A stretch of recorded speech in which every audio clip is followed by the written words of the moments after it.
I'm JJ Virgin, PhD dropout, sorry mom, turned 4-time New York Times bestselling author. Yes, I'm a certified nutrition specialist, fitness Hall of Famer, and I speak at health conferences and trainings around the globe. But I'm driven by my insatiable curiosity and love of science to keep asking questions, digging for answers, and sharing the information I uncover with as many people as I can. And that's why I created the Well Beyond 40 podcast, to synthesize and simplify the science of health into actionable strategies to help you thrive. In each episode, we'll talk about what's working in the world of wellness, from personalized nutrition and healing your metabolism to healthy aging and prescriptive fitness.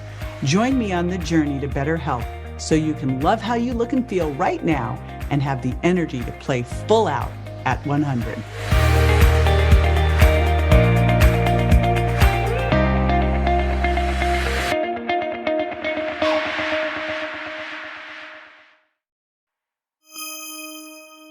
You just don't feel quite right. Your energy is low, you're a little cold, and you just can't work out like you used to.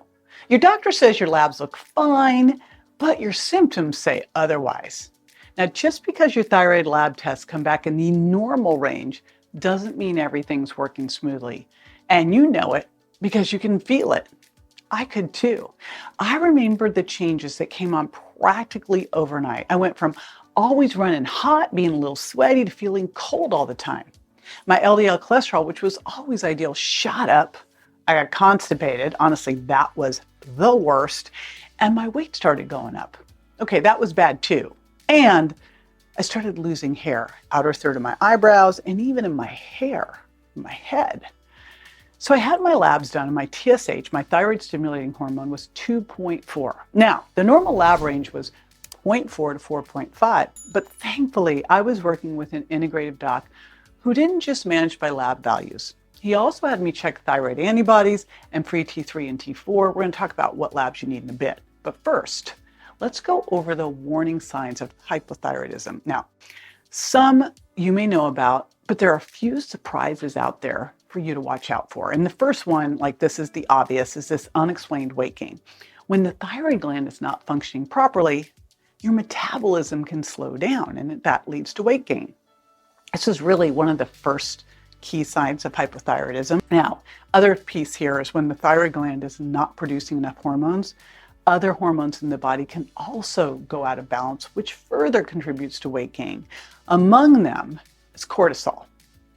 Now, hypothyroidism is associated with higher cortisol levels. Likewise, high cortisol levels are associated with lower thyroid stimulating hormone levels. The other one that can go sideways is insulin, because people with hypothyroidism tend to have higher insulin resistance than people who don't. There was a study that showed that subclinical hypothyroidism increases the risk of insulin resistance and associated disorders such as metabolic syndrome and cardiovascular issues. And then finally, besides cortisol, besides insulin, is estrogen.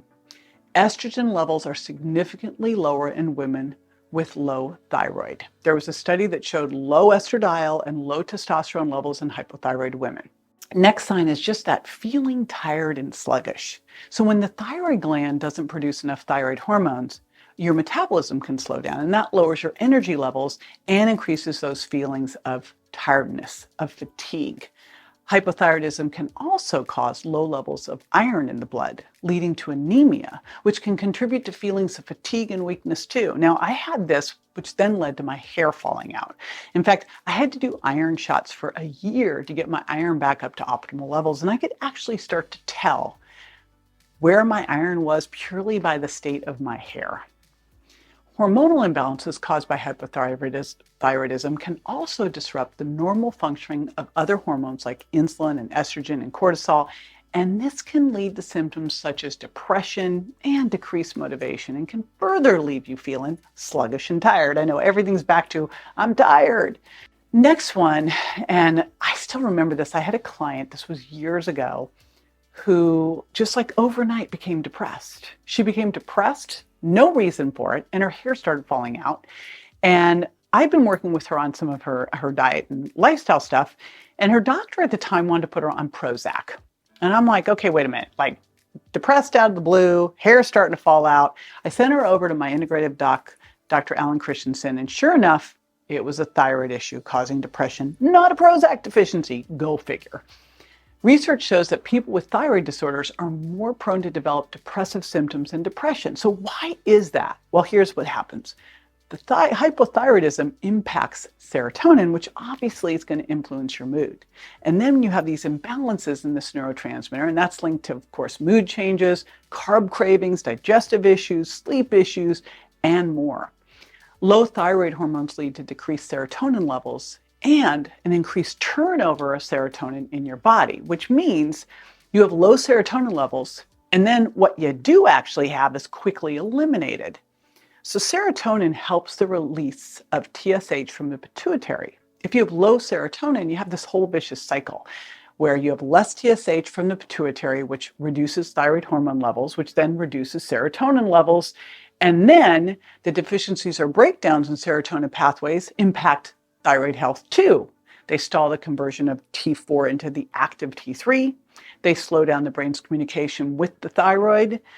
So major problems here with serotonin, and it's not just serotonin. You got a similar problem happening with dopamine, and dopamine is that motivation neurotransmitter. It's your drive transmitter.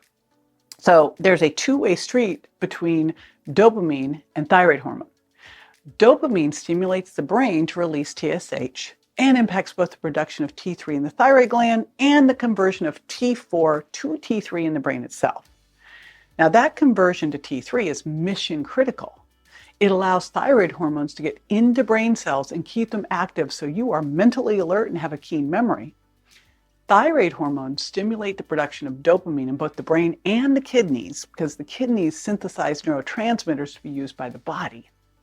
So low thyroid function decreases the release of dopamine from the midbrain, which makes it hard to maintain thyroid function. So again, another vicious cycle. And that vicious cycle is going to leave you feeling brain foggy and just unmotivated. Next thing you might notice is difficulty concentrating. Now, if you're struggling to stay awake during afternoon meetings, you can't focus on that novel you're reading, it may be your thyroid, because when your thyroid is low, it can reduce the amount of oxygen energy available to the brain. And now as a result, less energy to the brain. You've got issues with memory and concentration and overall brain function. And of course, all leading to what we think of as brain fog. When thyroid hormone levels are low, the body's metabolism slows down, which reduces the amount of energy available to the brain. Now, the brain has to have a constant supply of oxygen to function properly. If there's low oxygen, decreased oxygenation, it's going to limit the brain's ability to function well. Also, low levels of thyroid hormone can impair the brain's ability to use glucose, which then further reduces the energy available to the brain, which makes it even more difficult to concentrate and pay attention. Skin problems. So thyroid hormones play a role in regulating the production of sebum, and sebum is the oil produced by the skin to keep it moisturized. When the thyroid gland is not producing enough T3 and T4, sebum production can slow down, and as a result, your skin becomes thin and dry. Also, when thyroid is low, it also slows down skin cell turnover. So you've got a buildup of dead skin cells on the surface of the skin, more dull, more dry, more thinning skin. And like we talked about earlier, low thyroid can also impact other hormones, and especially things like growth hormone. Growth hormone is critical because it helps regulate skin cell growth and repair.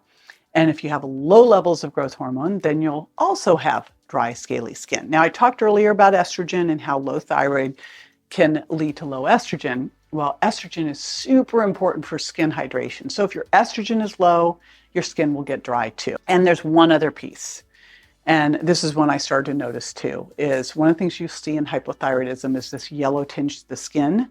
This is a sign of jaundice caused by a buildup of a yellow pigment called bilirubin. This happens because the low thyroid function slows down the liver's ability to process bilirubin, so it builds up in the blood and causes yellowing of the skin and the whites of the eyes.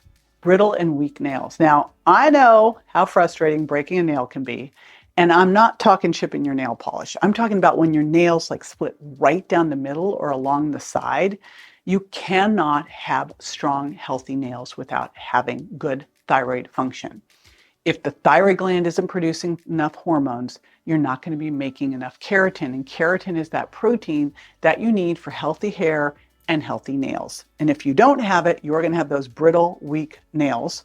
And lower thyroid hormones also slows down the rate of nail growth. So look at your nails. If you've got ridges, splits, discoloration, your nails are splitting, this could all be a sign that your thyroid is not functioning well.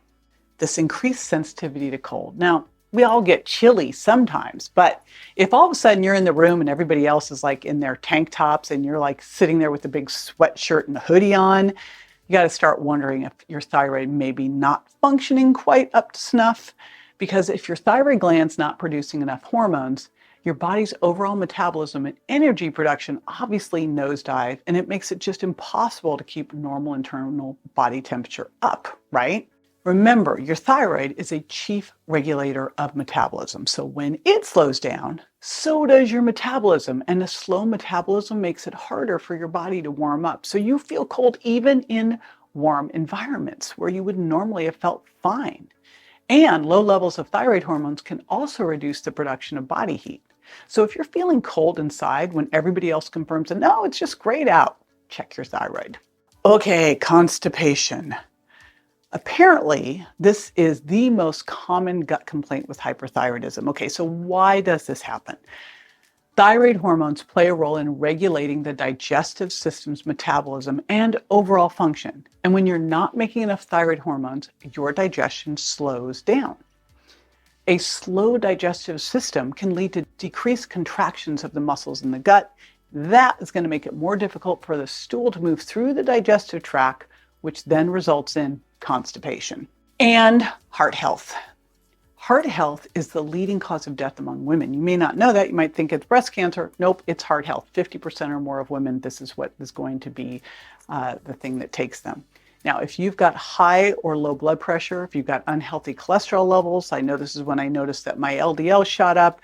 If you've got elevated Lp(a), lots of small dense LDL or HDL particles, or your heart rhythm's erratic, these are all potential red flags for thyroid problems because your thyroid plays several important roles in heart health, including regulating heart rate and rhythm, including keeping your blood sugar balanced and your cholesterol levels. One study showed that hypothyroidism has profound effects on heart function. It can impact your cardiac contractility. This is the ability of your heart muscle to contract. And as a result, your heart has a harder time pumping blood. It can impact your blood pressure, your heart rhythm, and it can increase small dense LDL cholesterol. All of these things increase your risk of heart disease. Hypothyroidism can also lead to the development of atherosclerosis. That's where your arteries become narrow and hard, which is then, of course, going to increase your risk of heart attack and stroke. Next one, joint pain and swelling. So hypothyroidism may lead to muscle aches, tenderness, and stiffness, especially in the shoulders and hips, and then swelling of the small joints in your hands and feet. I still remember being at the gym and doing the regular workouts I did, and I just could not recover. I felt sore and achy for days afterwards, and literally went on thyroid hormones and bam, it vanished. So low production of thyroid hormones can decrease the amount of synovial fluid in the joints. And the synovial fluid is critical. It's what lubricates your joints and helps keep them flexible. So if you do not have enough of that, you're going to start having joint pain and swelling. The other challenge is the joints also tend to thicken while the bones are thinning. And that can lead to even more joint pain. This can happen anywhere, but the most common places are your knees, your ankles, your foot, and your hand joints.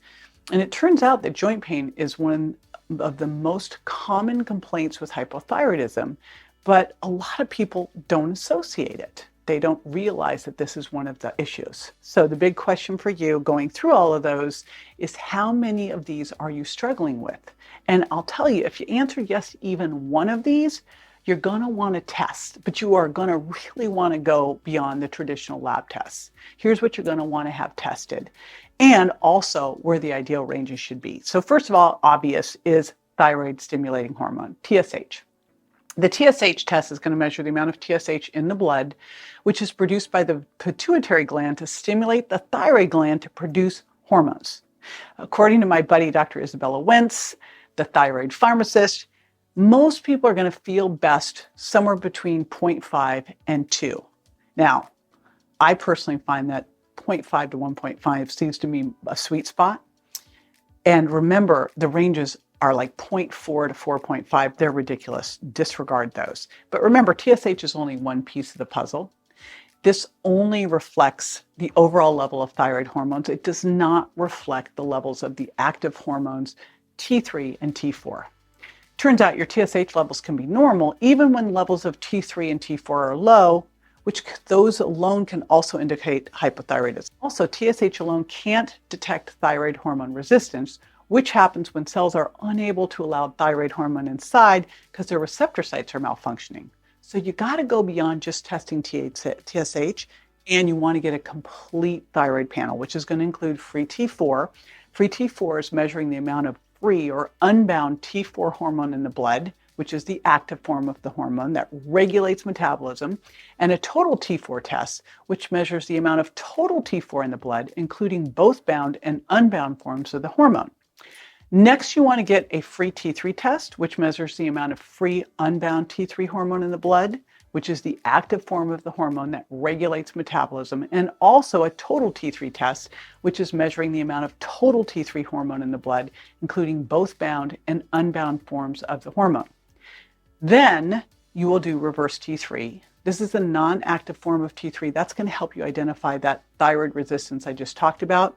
And you'll want to do thyroid antibody tests to measure the levels of antibodies that attack the thyroid gland, which can indicate autoimmune disorders like Hashimoto's thyroiditis, because most of hypothyroidism is Hashimoto's. And by the way, you do not want to have any of that elevated there. So where they might say, oh, it's okay, you've got your antibodies a little up. No, you don't want your antibodies up. You don't want to watch your antibodies. You want to get those things back down to normal. Now, if you have hypothyroidism, if you have anything irregular with anything I just said, you're going to want to work with a functional doc. That functional doc is going to help you determine if thyroid supplementation is what's needed. And if so, what's the combination that you need? Some people just need T3, some people just need T4, some people need a combo.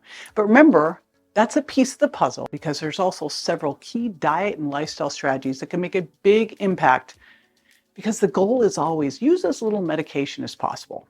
Now, first off, diet. You're going to want to remove any of the potential autoimmune triggers and identify your hidden food intolerances.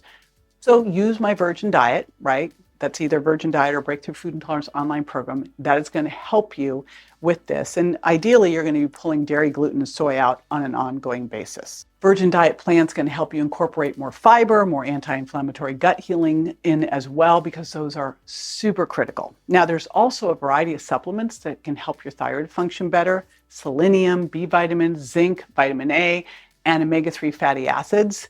You can get those from a well-designed daily pack like my Reignite Wellness Daily Essentials. And you're going to want to work with a functional medicine doc and test your iron and vitamin D levels and supplement if needed.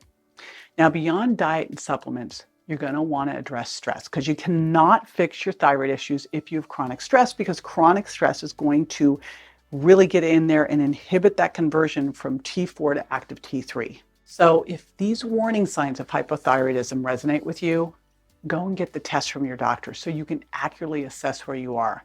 In the meantime, you're going to want to watch this next video on simple tips to boost your thyroid health. For more info on this and other health topics I cover, or to rate and review, find me on Instagram, Facebook, and my website, jjvirgin.com. And don't forget to subscribe to my show so you won't miss a single episode. Go to subscribetojj.com. Thanks again for being with me this week.